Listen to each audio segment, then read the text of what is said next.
सोच कर देखिए। एक तरफ है परमाणु बम के जनक जे रॉबर्ट ओपेनहाइमर और दूसरी तरफ है हजारों साल पुराने भारतीय ग्रंथ। और इन दोनों के बीच एक ऐसा कनेक्शन है जो हमें सोचने पर मजबूर कर देता है। ऐसे ग्रंथ जो उसी तरह की तबाही की बात करते हैं जिसे आज हम न्यूक्लियर हथियारों से जोड़ते हैं। आज की हमारी पड़ताल इसी चौंकाने वाले सवाल के इर्द गिर्द है। और ये है वो जवाब जहां से ये सारी कहानी शुरू होती है। जब ओपेनहाइमर से पूछा गया कि क्या ये पहला परमाणु धमाका था, तो उन्होंने कहा, हाँ, आधुनिक समय में। आधुनिक समय में पहला। बस इस एक लाइन ने उन अटकलों को हवा दे दी कि शायद प्राचीन काल में भी ऐसा कुछ हो चुका था जिसे दुनिया भुला चुकी है। तो चलिए वक्त में थोड़ा पीछे चलते हैं। साल 1945। दुनिया ने पहली बार अपनी आंखों से परमाणु युग की सुबह देखी।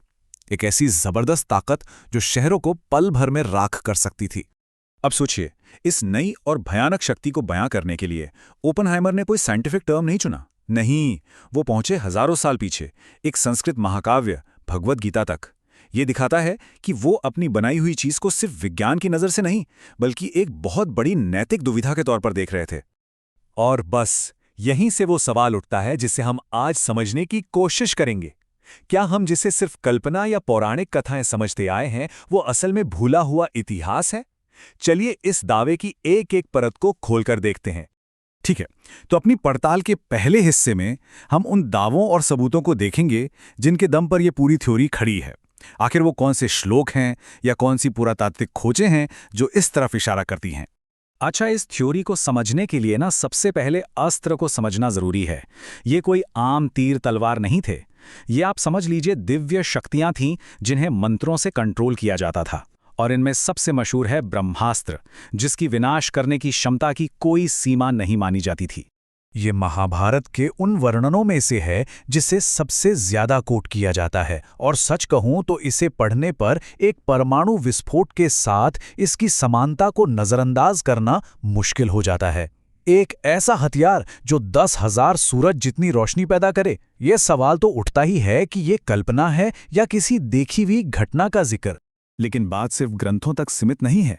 इस थ्योरी को मानने वाले कुछ फिजिकल एविडेंस यानी कि भौतिक सबूत भी पेश करते हैं। वो कहते हैं कि मोहनजोदड़ो में रेडियो एक्टिव कंकाल मिले हैं, कुछ जगहों पर चट्टानें पिघलकर कांच बन गई हैं, और यहां तक कि कुछ इलाकों में बीमारियों की दर भी ज्यादा है।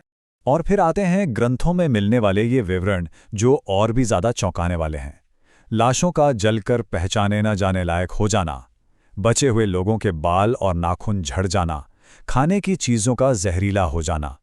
हैरानी की बात है कि ये सारी निशानियां रेडिएशन सिकनेस और परमाणु फॉलआउट के असर से काफी मिलती जुलती हैं। लेकिन जैसा हर अच्छी जांच में होता है, अब वक्त है सबूतों को थोड़ा और करीब से देखने का। क्या ये दावे जांच की कसौटी पर खरे उतरते हैं? चलिए शुरुआत करते हैं शब्दों से, यानी खुद ग्रंथों से। जब हम इन सनसनीखेज कोट्स की जड़ तक जाते हैं तो एक बड़ी दिलचस्प चीज सामने आती है। वो ये कि जो वर्जन हम आजकल इंटरनेट पर पढ़ते हैं वो अक्सर सीधे महाभारत से नहीं है, बल्कि वो समय के साथ अनुवादों और नई नई किताबों के जरिए बदलता गया है और ज्यादा नाटकीय होता गया है। और यहीं पे सारा खेल कॉन्टेक्स्ट यानी संदर्भ का है। जो 10,000 सूर्यों की चमक की बात है वो असल में किसी हथियार का नहीं, बल्कि ईश्वर के दिव्य रूप का वर्णन है। ये काव्यात्मक भाषा है। और वो बाल और नाखून झड़ने वाली बात, अकेडमिक अनुवाद बताते हैं कि वो रेडिएशन से नहीं, बल्कि एक अपशकुन माना जाता था, जहां सोते हुए आदमियों के बाल और नाखून चूहे कुतर जाते थे। तो शब्दों की बात तो हो गई। अब चलते हैं उन भौतिक सबूतों पर, उन खंडहरों और कंकालों की तरफ। क्या उनकी कोई दूसरी ज्यादा वैज्ञानिक एक्सप्लेनेशन हो सकती है? वैज्ञानिक कहते हैं कि जो पिघले हुए पत्थर मिलते हैं जिन्हें विट्रीफाइड रॉक कहते हैं, उनके लिए न्यूक्लियर ब्लास्ट की जरूरत नहीं है। पुराने जमाने की मिट्टी के बर्तन बनाने वाली भयंकर गर्म भट्टियां या कोई बहुत बड़ी आग भी ऐसी गर्मी पैदा कर सकती है, और इसकी संभावना परमाणु विस्फोट के मुकाबले कहीं ज्यादा है। और मोहनजोदड़ो के कंकालों का क्या? आर्कियोलॉजिस्ट्स को वहां किसी एक बड़े हमले या नरसंहार का कोई सबूत नहीं मिला है। जो हड्डियां मिली हैं वो अलग अलग समय की हैं, और उनकी मौत की वजह कोई गंभीर बीमारी जैसे हैजा या फिर शायद बाढ़ जैसी प्राकृतिक आपदाएं रही होंगी। तो अगर ये प्राचीन परमाणु युद्ध का सबूत नहीं है तो फिर क्या है? क्या इसका मतलब ये कहानियां बेकार हैं? शायद नहीं। शायद इनका असली मतलब कुछ और है। एक चेतावनी, एक शक्तिशाली रूपक। देखिए, महाभारत में ही एक और कहानी है, मौसल पर्व की। इसमें एक पूरा का पूरा वंश, वृष्णि वंश, खत्म हो जाता है, लेकिन किसी ब्रह्मास्त्र से नहीं, बल्कि एक श्राप और आपसी लड़ाई झगड़े से। ये कहानी बताती है कि कैसे एक श्राप, एक मजाक में की गई गलती और फिर नशे में हुई आपसी लड़ाई पूरे वंश को ले डूबती है। यहाँ विनाश का कारण कोई बाहरी ताकत नहीं थी, विनाश उनके अंदर से ही आया था। तो ये कहानी किसी बम का ब्लूप्रिंट नहीं है, ये एक जबरदस्त मेटाफर है इस बात का कि कैसे इंसान का अहंकार, अनादर और आपसी झगड़े एक पूरी सभ्यता को बर्बाद कर सकते हैं।